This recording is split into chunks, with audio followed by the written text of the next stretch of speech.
வணக்கம் மக்களே. இன்றைக்கு பிரசங்கி 5ஆம் அதிகாரம். நீ தேவாலயத்துக்கு போகும்போது உன் நடையை காத்துக்கொள்.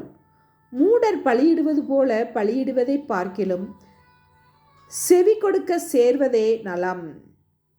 தாங்கள் செய்கிறது தீமை என்று அறியாதிருக்கிறார்கள். தேவ சமூகத்தில் நீ துணிகரமாய் உன் வாயினால் பேசாமலும் மனம் பதறி ஒரு வார்த்தையையும் சொல்லாமலும் இரு. தேவன் வானத்தில் இருக்கிறார், நீ பூமியில் இருக்கிறாய். ஆதலால் உன் வார்த்தைகள் சுருக்கமாயிருப்பதாக.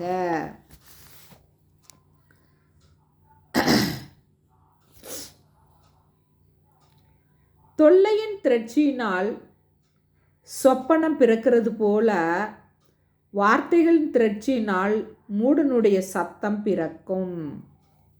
நீ தேவனுக்கு ஒரு பொருத்தனை பண்ணிக்கொண்டால் அதை செலுத்த தாமதியாதே.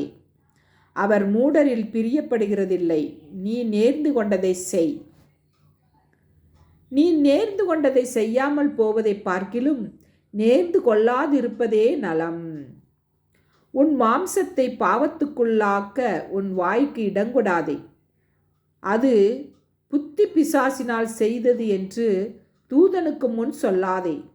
தேவன் உன் வார்த்தைகளினாலே கோபம் கொண்டு உன் கைகளின் கிரியையை அழிப்பானேன். அநேக சொப்பனங்கள் மாயையாயிருப்பது போல அநேக வார்த்தைகளும் வியர்த்தமாயிருக்கும். ஆகையால் நீ தேவனுக்கு பயந்திரு. ஒரு தேசத்தில் ஏழைகள் ஒடுக்கப்படுகிறதையும் நியாயமும் நீதியும் புரட்டப்படுகிறதையும் நீ காண்பாயாகில் அதை குறித்து ஆச்சரியப்படாதே. உயர்ந்தவன் மேல் உயர்ந்தவன் காவலாளியாயிருக்கிறான்.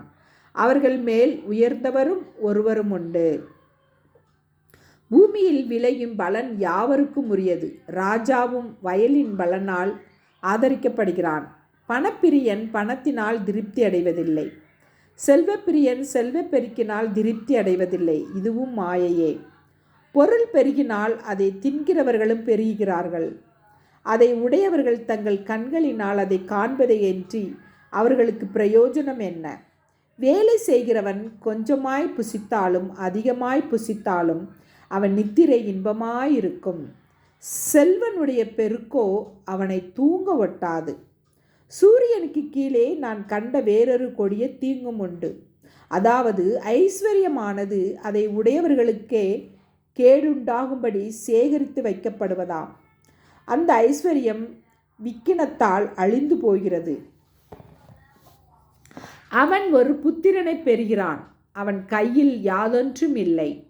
தன் தாயின் கற்பத்திலிருந்து நிர்வாணியாய் வந்தான். வந்தது போலவே நிர்வாணியாய் திரும்பப் போவான். அவன் தன் பிரயாசத்தினால் உண்டான பலனொன்றையும் தன் கையிலே எடுத்து கொண்டு போவதில்லை. அவன் வந்த பிரகாரமே போகிறான். இதுவும் கொடுமையான தீங்கு. அவன் காற்றுக்கு பிரயாசப்பட்டதினால் அவனுக்கு லாபம் என்ன? அவன் தன் நாட்களிலெல்லாம் இருளிலே புசித்து மிகவும் சலித்து நோயும் துன்பமும் அடைகிறான்.